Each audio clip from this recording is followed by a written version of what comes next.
TRS Telangana రక్షణ సేన ఆ పేరు చెప్తుంటేనే చాలా ఏమంటారు చాలా చాలా స్ట్రాంగ్గా అనిపిస్తున్నటువంటి ఫీలింగ్. అండ్ ఇంతకు ముందుకు టీఆర్ఎస్ అనేటువంటిది ఉన్నప్పటికీ వాళ్ళు దాన్ని వదిలేసి ఎవరి సమస్యలు కూడా కంప్లీట్గా తీర్చకుండానే మార్గమధ్యంలోనే వాళ్ళు మమ్మల్ని వదిలేసి ఇంకా పైకి పోయినటువంటి క్రమం చూసినాం. కానీ తెలంగాణ జాగృతి సంస్థ వ్యవస్థాపక అధ్యక్షురాలైనట్టు కవిత గారు అది ఎప్పుడు మరవలేదు, ఆ టీఆర్ఎస్ని మరవలేదు. సో అలాంటి ఆ టీఆర్ఎస్ తెలంగాణ రక్షణ సేన అనేటువంటి దాంతో అదే 3 అక్షరాల మ్యాజిక్ పార్టీ పేరు మాకు రిజిస్టర్ అవ్వడం అనేటువంటిది చాలా హ్యాపీ. అంటే ఫస్టే తెలంగాణ రాష్ట్ర సేన అనేటువంటిది నంబర్ 1గా కానీ నంబర్ 2గా కానీ పెట్టినటువంటి క్రమం మీ అందరు కూడా చూసి ఉన్నారు. మా కవితక్క గారు ఏ లెటర్ హెడ్ మీద అయితే రాసి ఉన్నారో జాగృతి, తెలంగాణ జాగృతి, ప్రజా పార్టీ అనేటువంటిది అట్లా ఇస్తూ 3rd నంబర్లో ఉండేటువంటి దాన్ని మాకే అలొకేట్ చేయడం, మాకే రిజిస్టర్ చేయడం అనేటువంటిది భగవంతుడి కృపా కటాక్షాలు, అదేవిధంగా యావత్ తెలంగాణ ప్రజల ఆశీస్సులు కూడా మా కవితక్క మీద మా అందరి మీద కూడా ఉన్నాయని చెప్పని చెప్పుకునేటందుకే చాలా ప్రౌడ్గా అనిపిస్తుంది. చాలా భక్తిభావన ఫీలింగ్ అనిపిస్తుంది. ఇప్పుడు పంచజన్యం అని చెప్పి మేడం రిలీజ్ చేశారు.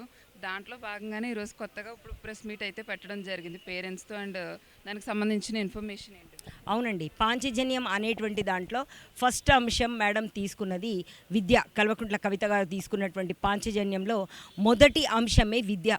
ఈరోజు చూస్తున్నాము ఆడపిల్లలకి సంబంధించినటువంటి విద్యకు చూస్తే మెచ్యూర్డ్ అయితే తీసుకుపోయి పెళ్లి చేసేటువంటి క్రమం చూస్తాం.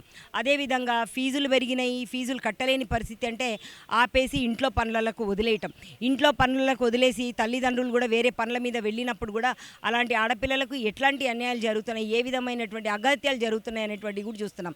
సో వీటన్నిటిని క్రోడీకరించి చూసుకుంటే ఏంటంటే వాళ్ళు ఎడ్యుకేషన్ అనేటువంటి లైన్లో బిజీ ఉండకుండా వేరే రూపకంగా ఇంట్లో ఉండడం, బయటెక్కడో ఉండడం వల్లనే ఇలాంటి అఘాయిత్యాలు జరుగుతున్నాయి. ఇది ఒకటే కాకుండా ఈరోజు చూసుకుంటే సెన్సస్ ఇన్ ఏ స్కూల్లో చూసుకున్నా కూడా సెన్సస్ చూసుకుంటే చాలా మటుకు గర్ల్స్ సెన్సస్ చాలా తక్కువ ఉంటుంది స్కూళ్ళలో. అదేవిధంగా ప్రైమరీ లెవెల్ అవ్వగానే వాళ్ళను స్కూళ్ళు మానిపించేసేటువంటి క్రమాలు కూడా చాలా చూస్తుంటాం. సో ఇక్కడ చాలా చాలా ముఖ్యంగా ఆడపిల్లల్ని మగపిల్లల్ని కంపేర్ చేస్తే ఆడపిల్లల్లో విద్య పట్ల చాలా శ్రద్ధలు ఉన్నాయి. ఎంత పైకి వెళ్ళగలిగితే అంత పైకి వెళ్ళగలిగినటువంటి వాళ్ళ శక్తి సామర్థ్యాలు ఉన్నాయి. కానీ కేవలం ఈ సామాజిక పరంగా ఉండేటువంటి అవకతవకల వల్ల వాళ్ళని నొక్కి పెట్టేటువంటి క్రమాలు మనం చూస్తున్నాం. లేకపోతే ఈ పాటికి ఇంకా అమ్మాయిలు విద్యల్లో, ఉపాధి ఉద్యోగాలలో ఇంకా ఎంత పైన ఉంటారు అనేటువంటిది ఊహించుకునేటువంటి విషయమే, మన కళ్ళ ముందు కనపడుతున్నటువంటి విషయమే. ఏ రంగాన్ని కూడా వదలకుండా ఆ రంగాన్ని గోల్ రీచ్ అయ్యేంత వరకు ముందుకెళ్తున్నటువంటి ఆడపిల్లల క్రమం మనం చూస్తున్నాం. సో వీటన్నిటికీ బ్యాక్గ్రౌండ్గా ఏం కావాలి అంటే వాళ్ళకు నాణ్యమైన విద్యను అందించే దిశగా మన ప్రభుత్వాలు ఉండాలి, మనము ఉండాలి. సమాజానికి మనం ఇచ్చేటువంటి సేవల్లో మొదటి సేవగా విద్య ఉండాలి. అందులో అమ్మాయిలకు సంబంధించిన దాని మీద అటెన్షన్ ఎక్కువ ఉంది కాబట్టి విద్యకు సంబంధించినటువంటిదే ప్రామాణికంగా తీసుకుని మొదటి వరుసలో మొదటి పాయింట్గానే పాంచజన్యంలో కవితక్క గారు కేంద్రీకరించడం జరిగింది, పెట్టడం జరిగింది. సో చాలా సంతోషం అనిపిస్తుంది. విద్య, తదుపరి వైద్యం, ఇట్లాంటివన్నీ. బట్ వీటన్నిటిలో ప్రయారిటీ బేస్డ్ మీద ఫస్ట్ ఇంపార్టెన్స్గా ఇచ్చినటువంటి ఎడ్యుకేషన్, విద్య అనే దాని మీద ఈరోజు కూడా పేరెంట్స్ అసోసియేషన్ కండక్ట్ చేసినటువంటి రౌండ్ టేబుల్ కాన్ఫరెన్స్లో అక్కగారు ముఖ్య అతిథిగా విచ్చేసి మాట్లాడడం అనేటువంటి చాలా సంతోషం అనిపిస్తుంది. సమాజంలో పేరెంట్స్లో కూడా ఇంత మంచి ఆలోచన ఉండే వాళ్ళు ముందుకు వస్తున్నారు. కాకపోతే వాళ్ళని ఎంకరేజ్ చేసే దాంట్లో చాలా పారిశ్రామికవేత్తలు, పొలిటీషియన్స్ వాళ్ళని తొక్కివేసేటువంటి క్రమం కనబడుతుంది. బట్ ఇక ముందు అట్లాంటివి జరగవు. కవితక్క లాంటి ఒక శక్తియుక్తమైనటువంటి పార్టీ వ్యవస్థాపక అధ్యక్షులు అయినటువంటి వాళ్ళు తీసుకునేటువంటి ఆ మేనిఫెస్టో అంటమా, పాంచజన్యంలో మొదటి అంశం అంటమా, వీటన్నిటికీ సపోర్ట్గా ఉంది కాబట్టి ఇది కంపల్సరీగా సాధ్యమవుతుంది కవిత గారి ఆధ్వర్యంలో అని సంపూర్ణంగా భావిస్తున్నాం. ఓకే మేడం, కవితక్క గారు పార్టీ పెట్టారు. పార్టీ పెట్టిన తర్వాత కూడా చాలా విమర్శలు ఎదురయ్యాయి. ఇప్పుడు కూడా ఇంకా విమర్శలు జరుగుతున్నాయి బీఆర్ఎస్ నుంచి కానివ్వండి, ఇంకా పెద్ద పెద్ద నేతల నుంచి.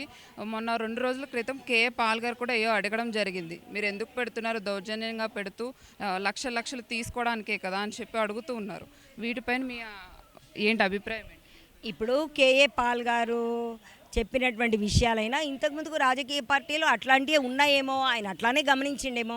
కానీ ఆయన ఒకటి అండర్లైన్ చేసుకోవాల్సిన విషయం ఏంటంటే, ఇంతకుముందుకు పార్టీలు పెట్టి పార్టీలలో దూరి పెట్టిన వాళ్ళందరూ కూడా ఈ డబ్బులు దండుకోవడానికి వచ్చినటువంటి అయ్యలే. కానీ ఇక్కడ పార్టీ పెట్టింది ఒక అమ్మ తత్వం, ఒక మదర్ టచ్ ఉండాలి, ప్రజల్ని పరిపాలించడానికి ఒక మదర్ టచ్ ఉండాలి అనేటువంటిది గట్టిగా సంకల్పించి పార్టీని ఇనాగ్రేట్ చేసినటువంటి కల్వకుంట్ల కవిత గారు.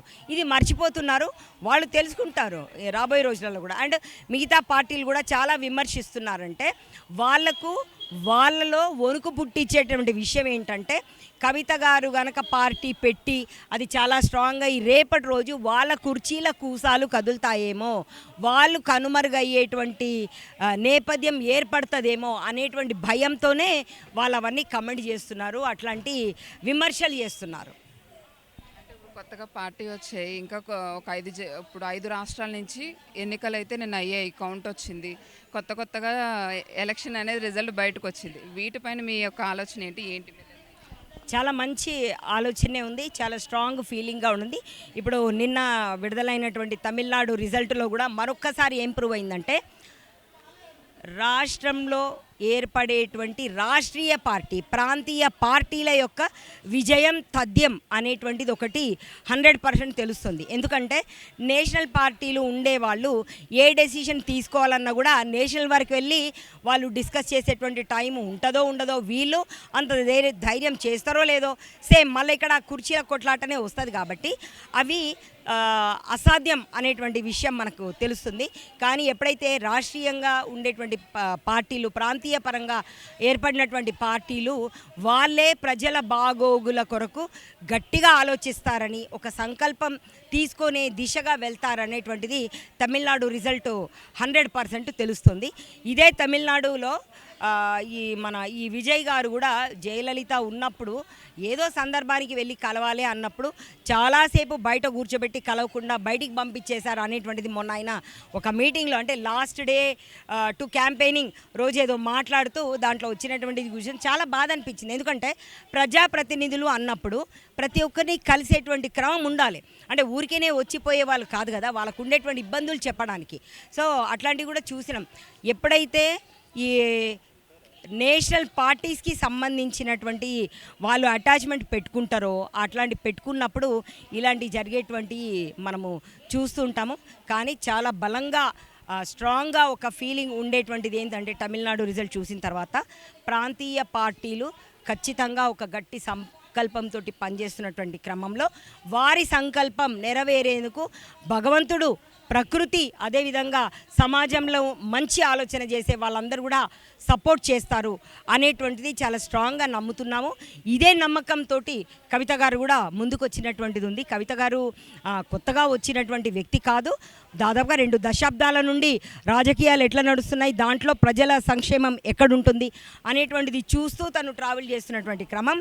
ఇన్ని రోజుల నుండి ఆలోచించి ఒక దిక్సూచిగా ఈ పార్టీని పెట్టి సమాజం బాగోగులు కూడా దాని ద్వారా చేయాలి అనేటువంటి గట్టిగా నిర్ణయించుకొని తీసుకున్నటువంటి ఈ పార్టీ ఓపెనింగ్ ఖచ్చితంగా ప్రాంతీయ పార్టీలు విన్ అవుతాయి అండ్ సమాజం కూడా బాగుపడుతుంది ప్రాంతీయ పార్టీల వల్ల అని బాగా విశ్వసిస్తున్నాం.